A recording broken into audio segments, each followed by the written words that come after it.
They took their shot quietly, not on CNBC, not with a headline. They waited for the lowest liquidity window of the week, when most traders were asleep, when stop losses were undefended and emotions were raw. Margin requirements were raised, paper silver flooded the order book. The tape was painted red going into the weekend, engineered to look like panic, engineered to feel final. For 48 hours, they wanted you to believe the silver bull market had ended. They wanted fear to do the work that fundamentals could not.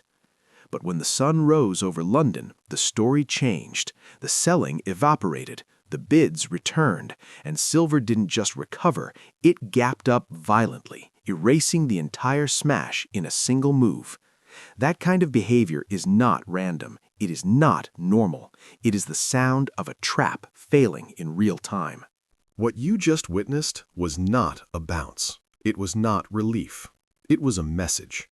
Markets do not gap higher after coordinated pressure unless something underneath has broken. This was not a press release, not a Federal Reserve speech. It was price action itself exposing reality. A V-shaped recovery of this magnitude is the market screaming that supply is gone and control has slipped. This was the sound of a bear trap snapping shut, not on retail traders, but on the institutions that believed they still owned this market. Short sellers woke up to losses they could not explain.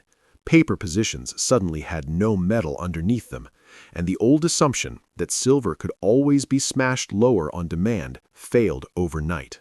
If you sold into that drop, you were not wrong emotionally. You were useful structurally. You became liquidity. You provided the contracts that stronger hands needed, and that distinction matters. Weak hands react to price.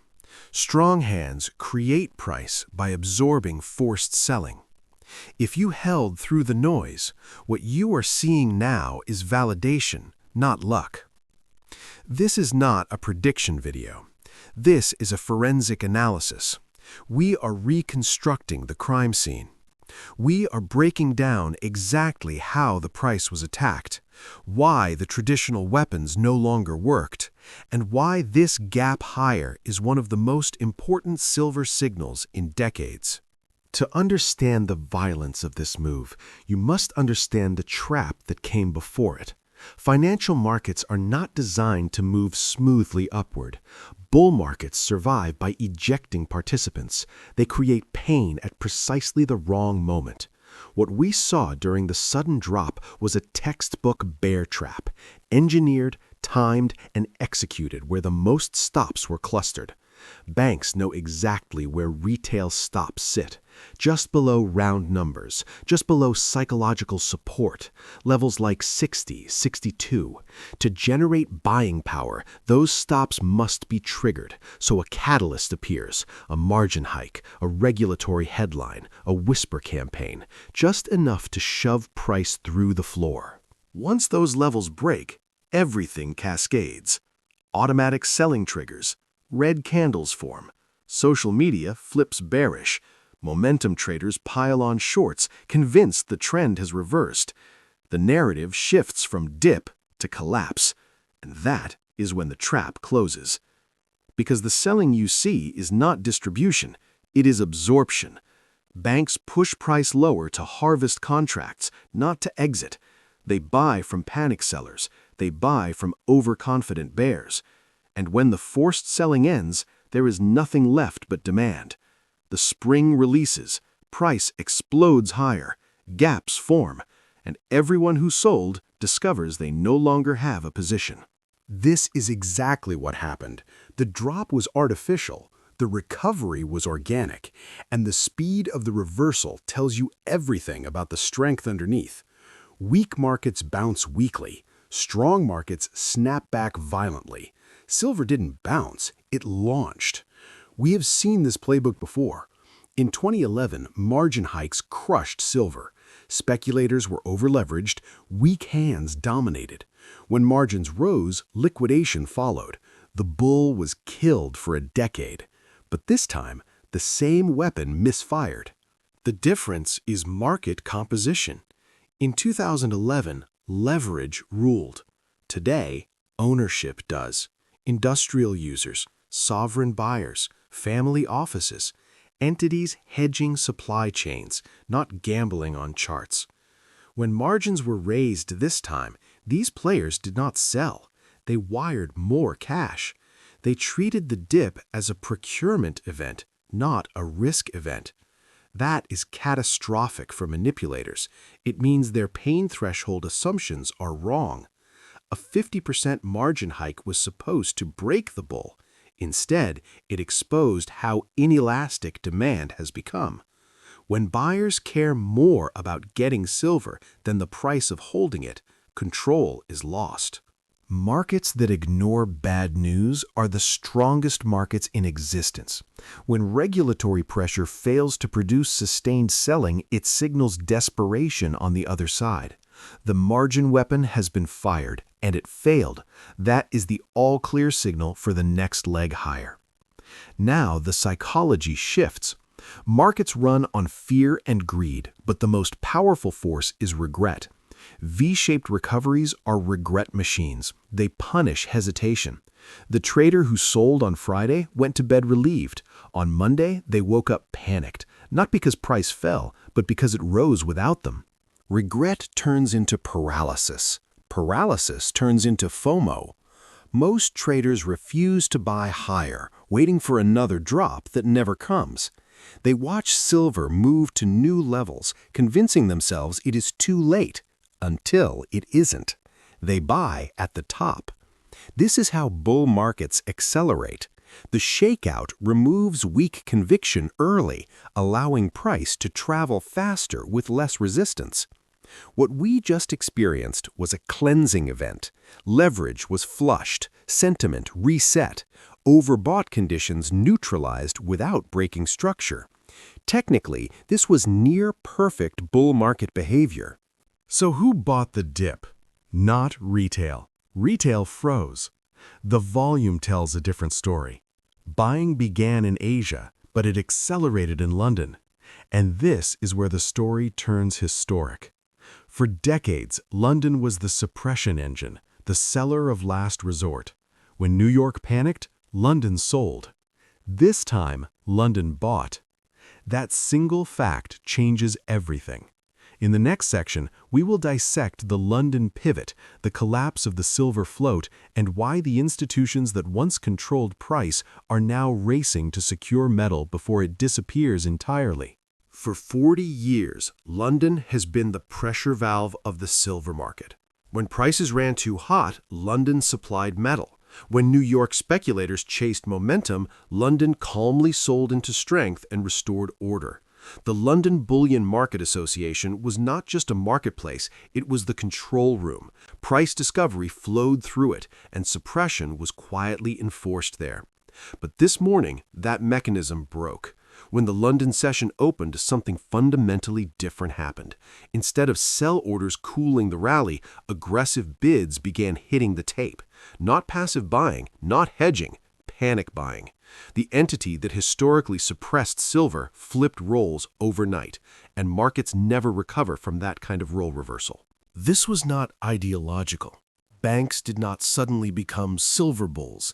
Banks do not trade belief, they trade liability. London switched sides because of one metric that almost never appears in headlines but governs everything behind the scenes: the float. Most people confuse inventory with availability. They see vault numbers and assume supply is abundant. But inventory is static. Float is dynamic. Float is the metal that can actually be delivered, leased, sold, or moved. And while inventories may look stable on spreadsheets, the float has been quietly disappearing for years. The silver market has been living on borrowed liquidity. The same bars leased, rehypothecated, and promised multiple times. A fractional reserve system built on the assumption that not everyone would demand delivery at once. For decades, that assumption held. Silver was cheap. Replacements were easy. Leasing masked scarcity. That system fails the moment industrial demand consumes the metal permanently. Solar panels, electronics, defense systems, batteries. Once silver is embedded, it is gone. It does not come back to the vault. And now, for the first time, the leasing chain is breaking. Industrial users are calling bullion banks and saying the unthinkable: we cannot return the metal. Lease rates spike when this happens. That spike is the market screaming shortage. It means banks are no longer confident they can retrieve the silver they lent out. The asset still exists on their balance sheet, but the vault is empty. This is the nightmare scenario. Because when leased silver cannot be returned, the bank must replace it. And replacement means entering the spot market and buying physical bars at any price. That buying is not speculative. It is mandatory.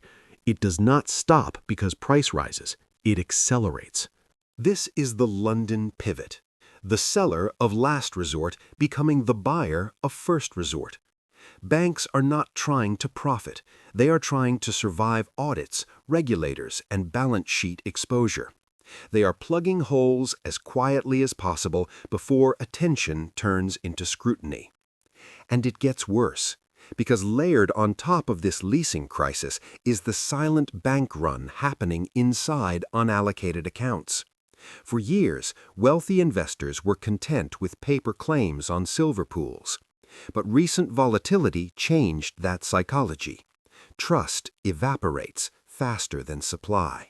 When a client converts from unallocated to allocated silver, the bank must assign specific bars, remove them from circulation, and segregate them physically. That metal is gone from the float forever. If even a fraction of unallocated holders demand allocation, fractional systems collapse instantly. This is not retail lining up at coin shops. This is billionaires sending legal instructions, family offices demanding serial numbers, sovereign entities requesting direct vault access. Every conversion tightens supply further and forces banks into the open market to replace missing metal. This is why the Friday smash failed. It was designed to scare allocation demand away. Instead, it accelerated it. The weekend fear did not create selling, it created urgency. So when markets reopened, banks were trapped, forced buyers competing with industrial demand in a market where the float is effectively gone. That is why the gap formed. That is why price did not retrace. That is why London chased instead of suppressed. The trap did not catch retail shorts, it caught the banks themselves. Now, zoom out to where price sits structurally. We are hovering beneath a psychologically critical zone, a level where short exposure, options positioning, and institutional risk converge. Above this zone, resistance thins dramatically. Below it, banks can still pretend control exists. This is where the next battle forms, because the institutions on the wrong side of this trade cannot allow price to move freely here. Their liabilities explode if it does. And that brings us directly into the technical kill zone that will decide the next phase of this bull market. In the next section, we will break down the gamma wall, the derivatives exposure stacked just overhead, and why a clean break will force automatic buying from the very entities trying to cap price. We will map the next 24 hours, the U.S. session risk, and the final tools still available to slow this move, if any remain.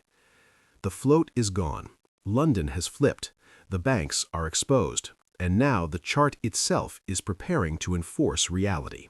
At this stage of the move, the market is no longer being driven by opinion. It is being driven by structure. When price reaches this zone, charts stop being predictive tools and start becoming enforcement mechanisms. The question is no longer whether silver is bullish. The question is who is forced to act next. Above us sits a dense concentration of derivative exposure, call options sold aggressively over the past year under the assumption that silver would remain capped. That assumption is now under attack. These contracts were written by institutions that believed physical supply would always be available to settle risk. That belief is now dangerously outdated. This is where the gamma dynamic takes over. As price approaches key strike levels, market makers are no longer neutral. Their algorithms begin to hedge. They buy futures, not because they want exposure, but because their models demand it. Every dollar higher increases their hedge requirement. Every hedge pushes price higher still. This feedback loop is not discretionary. It is automatic. It does not care about narratives, fundamentals, or central bank optics. It is pure mechanical pressure, and when it starts, it turns resistance into fuel. This is why these levels are defended so violently. Paper selling increases. Stop hunts appear. Headlines turn negative. None of this is random. It is an attempt to disrupt momentum before the machine engages fully. Because once gamma flips, the sellers become buyers. That is the nightmare scenario for the banks. The very entities that sold upside protection suddenly chasing price upward just to survive. That is how vertical moves are born. Not from optimism, but from obligation.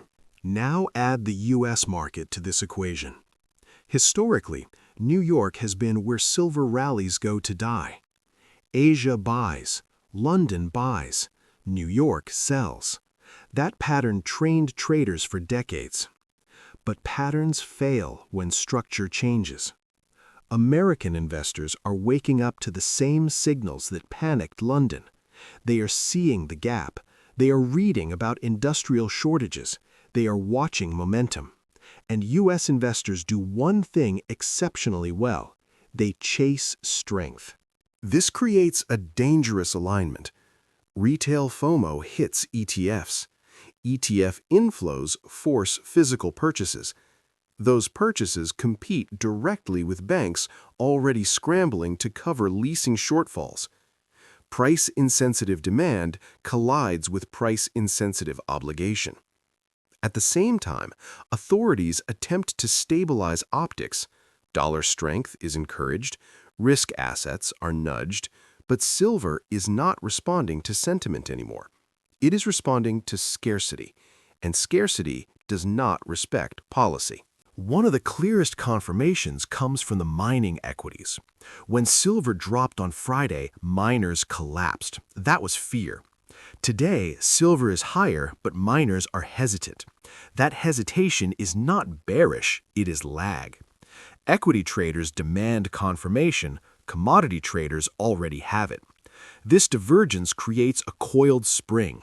When equities catch up, capital flows amplify the move. The disconnect does not persist, it snaps. This is where positioning matters. Short-term volatility will increase. Pullbacks will be violent. Headlines will turn chaotic. That is the cost of transition from a manipulated market to a constrained one. But step back. What was once resistance is now support. What was once expensive is now cheap enough for billionaires. That shift does not reverse quietly. It redefines valuation entirely. We are also entering a powerful calendar window. Year-end positioning forces fund managers to explain themselves. If silver is one of the strongest performing assets and they hold none, they look incompetent. Careers end that way. So they buy. Not because price is attractive, but because absence is unacceptable. This is called window dressing. It is one of the strongest short-term drivers in financial markets, and it is now aligning with structural shortage. Ask yourself the core question markets always answer: what outcome causes the most pain? A silver crash hurts believers, but believers do not sell. A silver surge hurts banks, industry, unprepared funds, and cash holders simultaneously. Markets gravitate toward maximum pain. That is not theory, that is history. And right now, the pain trade is higher. Zoom out even further. For decades, wealth flowed into abstractions, derivatives, promises, financial claims. That era is reversing. The physical world is reclaiming value. You cannot print silver. You cannot synthesize it at scale. You must mine it, refine it, and deliver it. When price gaps while bonds wobble, the market is voting for reality over representation. This is not just a silver move. It is a signal, a warning flare fired by the commodities complex. When one physical market breaks, others follow. Copper, uranium, energy. The common thread is underinvestment colliding with necessity. Silver just spoke first. The lesson from Friday is not about courage. It is about structure. Those who understood the system held. Those who reacted to noise became liquidity. That transfer is permanent. Volatility will increase from here. Swings will widen. Weak hands will be shaken repeatedly. That is how supply is concentrated before repricing accelerates. If you are over-leveraged, this market will punish you. If you are emotionally reactive, it will exhaust you. But if you understand what drives this move, scarcity, obligation, and forced behavior, the noise becomes irrelevant. This is not a trade. It is a regime shift. They tried to break the market in the dark. They raised margins. They flooded paper. They triggered fear. And it failed. Because this time, there was nothing left to sell. The gap was not a rebound. It was a revelation. The moment the illusion cracked. The moment suppression ran out of metal. They failed, and the market just told the truth.